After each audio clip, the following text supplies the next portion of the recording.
Hello everyone, this is ICBS here and today we are going to be talking about the Marvels and how it's going to crash and burn gloriously. Now the Marvels is a phenomenon that the more I watch, the more I feel sorry for it. At first I didn't used to like Captain Marvel at all, but the more I'm watching it, the more I just feel sorry for it. It's like if you have your own rival and you just hate that rival with everything you've got, but after a long time you go and you see them and they're just living in a really miserable state, like they just have cancer and all the diseases possible and they're just like broke financially, and you just see them and the hatred in you just breaks. Like you just don't hate your rival anymore, you just feel sorry for them. That's how I feel about the Marvels. I don't even hate it anymore, I just feel sorry for it. Box Office Pro shared their projections for the upcoming Marvels and it's not looking good. They are claiming that it might make between 50 million to 75 million. Now we're not even going to consider 50 million because that seems way too low.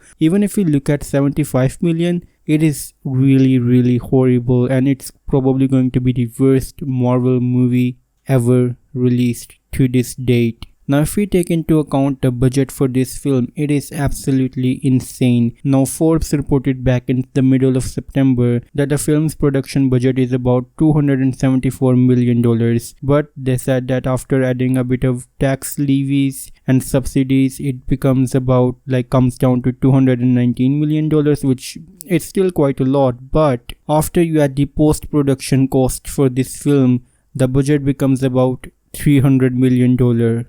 Oh my lord, like that is just insane, absolutely insane.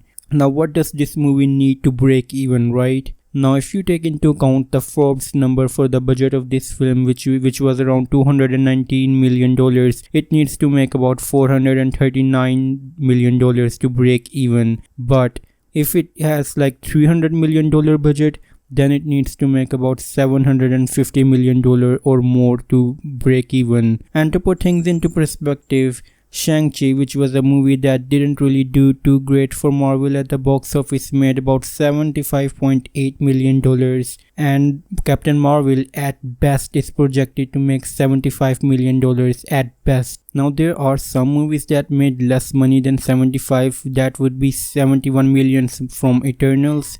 Thor made 65 million, Captain America the First Avenger made about 65 million, Antman made about $57 million, and The Incredible Hulk made about 55, and that's without factoring in the inflation. But if you factor in the inflation, the only film it best is Antman, which saw its opening weekend at around $74.3 million if you factor in the inflation. Again, like the more I hear about this movie, the more I just feel sorry for it. Like for example, I saw the trailer, they were going for some Freaky Friday body switch kind of a situation, which just seems awful. Like it's just an awful kind of an idea for a Marvel movie. It just feels like a feel-good kind of a movie, something you can watch with the family. But the thing is, I don't think that feel-good, family-friendly movies, superhero movies are going to be enough to pull in audiences to the theater. Because if we're looking at the past performances of superhero movies, and by that I mean feel-good, family-friendly superhero movies, Blue Beetle didn't really do too well at the box office. And Shazam 2 was an absolute failure, so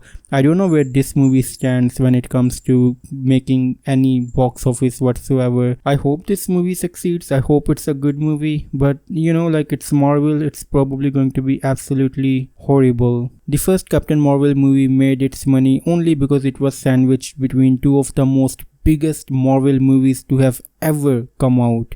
So yeah, the first Captain Marvel movie made about $1 billion, which is absolutely insane. But then again, sandwiched between Infinity War and Endgame, people were hyped for any Marvel movie after they saw Infinity War. Like Infinity War just left people at a big plot twist, you know, like Thanos won, like what the hell, what just happened? It was a big cultural moment, and the next movie that comes out is Captain Marvel, so obviously people would go out and see that movie. But this movie just feels like it's low budget. It doesn't even feel like it's put in the same effort as the first movie. It just feels like everything about this movie has been downgraded compared to the first movie. From the costumes to the CGI, everything feels like it's been downgraded. But let me know your thoughts in the comments down below, like and subscribe, and as always, it's time for a goodbye.